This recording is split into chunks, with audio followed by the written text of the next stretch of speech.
Good morning students. पिछले class में हम लोगों ने डिफरेंस दोनों देख लिया था, intermediate, final, consumption and capital goods. इसके बाद नेक्स्ट आपने जो राइट किया है कॉपी में वो है what are the concept and component of consumption expenditure. Consumption का मतलब क्या? It satisfy our want. हम पढ़े थे कंजम्पशन और कैपिटल गुड्स, लेकिन यहाँ पर एक्सपेंडिचर है कि कौन कौन एक्सपेंडिचर करता है। तो सर कंजम्पशन एक्सपेंडिचर हम भी करते हैं, गवर्नमेंट भी करता है और हाउस होल्ड भी करता है, लेकिन पर्पस क्या है? हम तो सर्टिफाई वांट के लिए करते हैं, गवर्नमेंट किस लिए करता है और नॉन प्रॉफिट ऑर्गेनाइजेशन किस लिए करता है। तो सबसे पहला पॉइंट है कि इसमें कंजम्पशन एक्सपेंडिचर का मतलब है it refers to aggregate consumption expenditure in the economy. This consumer are broadly divided into 3 category, मतलब सभी कंज्यूम करते हैं। तो जब सभी कंज्यूम कर रहे हैं तो वो क्या हुआ? अपना एग्रीगेट कंजम्पशन एक्सपेंडिचर, क्योंकि एग्रीगेट का मतलब मैंने बताया था आपको, it mean be total expenditure in the economy, है ना।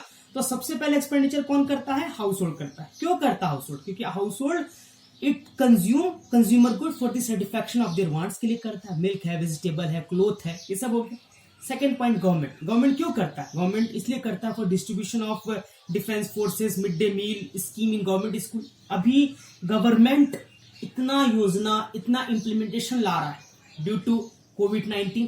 तो ये जो कोविड-19 अभी देश में समस्या हो रहा है, बहुत बड़ा महामारी है, तो गवर्नमेंट जो स्कीम ला रहा है, ये कंजम्पशन एक्सपेंडिचर किसके लिए कर रहा है? अभी देखिए, अभी नया नया योजना, आपका नया नया ये जितना भी इम्प्लीमेंटेशन है, तो ये गवर्नमेंट कंजम्पशन करता है, लेकिन किसके लिए? पब्लिक के लिए करता है, तो वेलफेयर का काम करता है। और थर्ड, एनपीयू, जो भी प्राइवेट इंस्टीट्यूशन भी बहुत सारा काम कर रहा है। अभी टाटा ने हम अभी जो इतना बड़ा महामारी में हमको क्या किया? ट्रांसफर पेमेंट दिया, ओल्ड एज पेंशन दिया, डोनेशन दिया। तो ये जरूरी है। तो ये तीनों संस्था जो है, चाहे हाउस होल्ड हो, हाउस होल्ड का पर्पस है मेरा अलग, चाहे गवर्नमेंट हो, गवर्नमेंट का पर्पस अलग है, और नॉन प्रॉफिट का अलग है। लेकिन ये तीनों का जो कंसेप्ट है आपको ध्यान रखना पड़ेगा।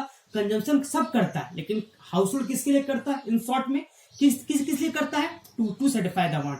गवर्नमेंट किस लिए करता है? कि भैया हमको क्या करना है? क्योंकि सेटिस्फाई करना है, सीधे बात है। क्योंकि भैया अगर हम वेलफेयर के लिए काम नहीं करेंगे, और नॉन प्रॉफिट भी किसी लिए काम करता है? चैरिटी के लिए काम करता है, ट्रांसफर पेमेंट, डोनेशन, ये सब क्या हो गया मेरा? ये 3 कंजम्पशन एक्सपेंडिचर का पार्ट। ठीक, अब नेक्स्ट टॉपिक है आपका what is investment and explain it component. Investment क्या है?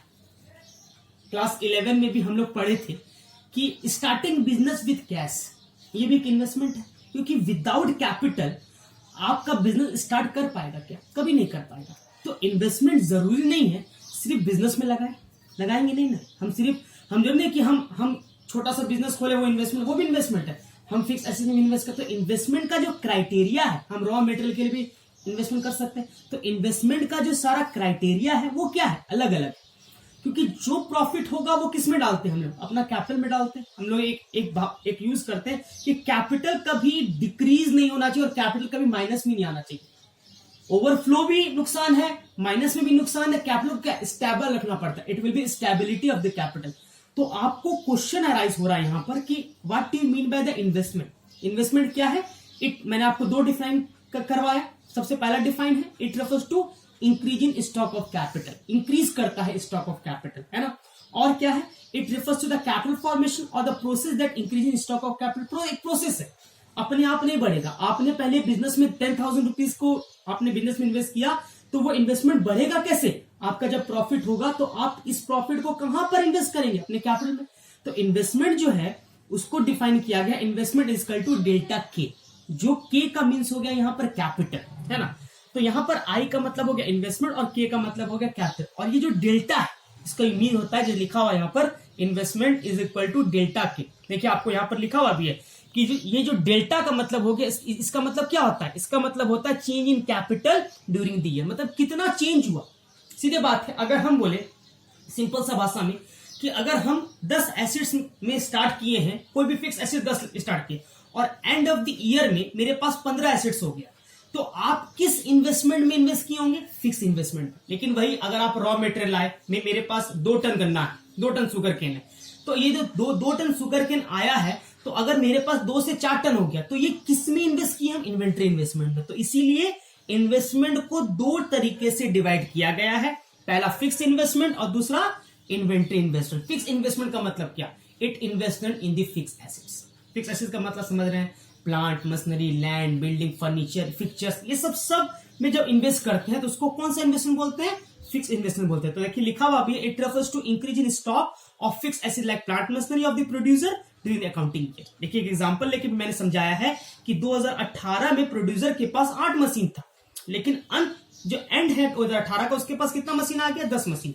तो जो 10 मशीन आ गया तो इन्वेस्टमेंट कितना हुआ फिक्स एसेट का? वो हुआ आपका 2 मशीन का। तो ये जो जब भी हम लोग फिक्स एसेट में इन्वेस्ट कर रहे हैं सिंपल भाषा में, तो वो कौन सा इन्वेस्टमेंट हो गया? आपका फिक्स इन्वेस्टमेंट हो गया। ये चीज को ध्यान रखिएगा, ठीक है। अब नेक्स्ट है आपका, देखिए नोट में भी मैंने लिखवाया है कि fix investment is also known as fix capital formation, क्योंकि आपका जो पूंजी बढ़ रहा है, जो फॉर्मेट हो रहा है कैपिटल, वो किसके द्वारा हो रहा है? वो फिक्स कैपिटल में इन्वेस्ट करके हो रहा है, ठीक है। अब नेक्स्ट है इन्वेंट्री इन्वेस्टमेंट। इन्वेंट्री का मतलब क्या? Finish goods, unfinished goods, raw material, ये सब सारा क्या है? ये एक इन्वेंट्री है। अगर आप बुक कॉपी का काम कर रहे हैं तो आपके लिए बुक कॉपी क्या हो गया? आपका इन्वेंट्री हो गया। आपके पास आप शुरुआत में आपके पास 50 कॉपी था और अंत में आपके पास 100 कॉपी आ गया, तो जरूरी थोड़ी कि 100 कॉपी आपका उसमें परचेज भी हुआ होगा, सेल भी हुआ होगा, आया भी होगा, गया भी होगा। तो ये सारा इन्वेस्टमेंट क्या हो गया? जब हम किसी गुड्स पर करते हैं, रॉ मटेरियल पर करते हैं, चाहे वो रॉ मटेरियल क्या है? आपका फिनिश्ड हो, चाहे आपका नॉन फिनिश्ड हो, सेमी ड्यूरेबल हो, चाहे ड्यूरेबल हो, ये सब सारी चीज को जानना है। और इसके दूसरे नाम से it is also known as inventory stock, और change in inventory stock during the year is called inventory investment of the producer. मतलब जो चेंज हो रहा है, और यहाँ पर सीधी सीधी बात है, जो चेंज को हम डिनोट कर रहे हैं वो किससे कर रहे हैं? डेल्टा से कर रहे हैं। तो आज हम लोग 2 टॉपिक पढ़े। सबसे पहला टॉपिक क्या पढ़े? हम लोग पढ़े कि कंजम्पशन एक्सपेंडिचर कितने टाइप का होता है, कौन कौन कंजम्पशन करता है। और दूसरा टॉपिक क्या पढ़े आज हम लोग? What is investment and expanding component. अगर कोई भी प्रॉब्लम हो आपको, कोई भी, जितना यहां तक हम पढ़ा दिए, उसके पहले कोई भी प्रॉब्लम हो, आप हमको कांटेक्ट कर सकते हैं। नेक्स्ट क्लास में हम लोग डेप्रिसिएशन का कंसेप्ट पढ़ेंगे। Thank you.